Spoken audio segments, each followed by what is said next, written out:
Asdiqai, salam alaikum. Dans cette vidéo, on va calculer la limite de cette fonction 1 moins tangente x sur cos 2x quand x tend vers pi sur 4.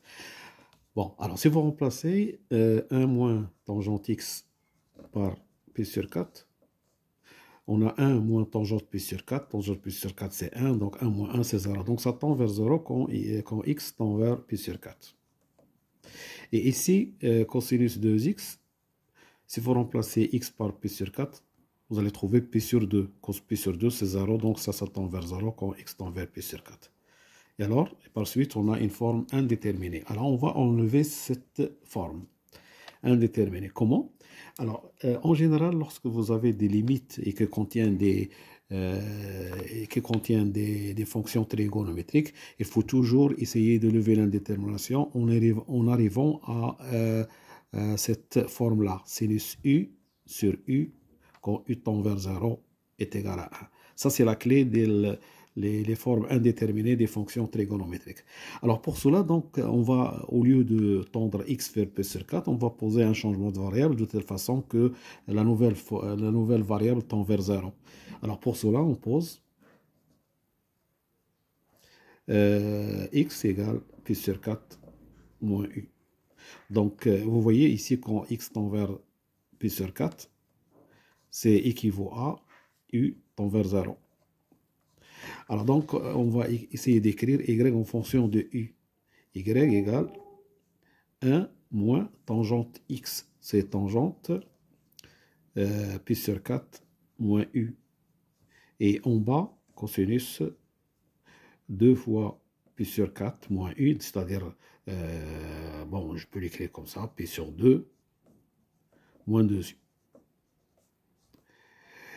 Bon, ici, tangente pi sur 4 moins u, c'est égal. Alors, cette tangente, alors on va utiliser la formule tangente A plus, je vais l'écrire ici, tangente A plus B, c'est tangente A plus tangente B sur 1 moins tangente A, tangente B.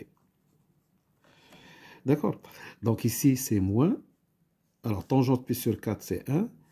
Plus tangente moins u, donc c'est moins tangente u. Et sur 1 moins, avec un moins, ça donne plus tangente u. Tout ça sur cosinus pi sur 2 moins 2u, c'est sinus 2u. D'accord? Alors, je l'écris ici. Si vous avez un phi, ici, et c'est pi sur 2 moins phi. Alors, si vous faites la projection ici, et alors ça, c'est le cosinus de phi. Et ça, si vous faites la projection, ça, c'est le sinus de phi.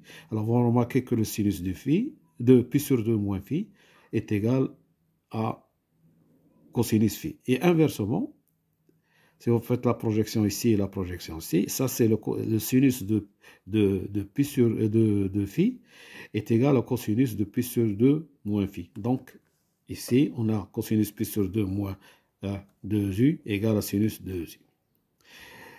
Alors, ce que encore je peux écrire, y, alors 1 plus tangente u, 1 plus tangente u, moins 1 plus tangente u, sur sinus 2u fois 1 plus tangente u. Alors, 1 avec 1, ça s'en va. Et qu'est-ce qui me reste? 2 tangente u sur sinus 2u fois 1 plus tangente u.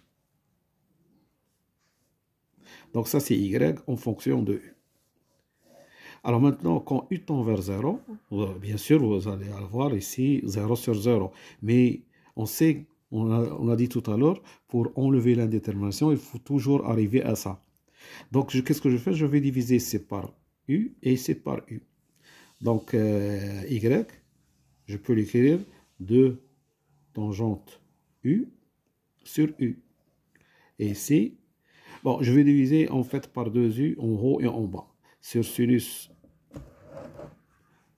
2u sur 2u fois 1 plus tangente u. Alors, le 2 ici, avec le 2, je simplifie. Il me reste tangente U sur U quand U tend vers 0. Ça tend vers 1. Ici, sinus 2U sur 2U. Quand U tend vers 0, ça tend vers 1. Et ici, 1 plus tangente U, c'est 1. Donc, on a 1 sur 1 fois 1, ça fait 1.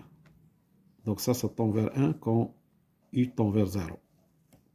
Et ensuite, on peut maintenant écrire limite de Y quand X tend vers pi sur 4.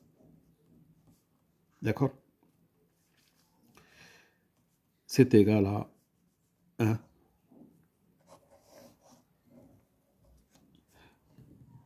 Voilà. Je vous remercie de votre attention et à bientôt pour une autre vidéo, Inch'Allah. Salam.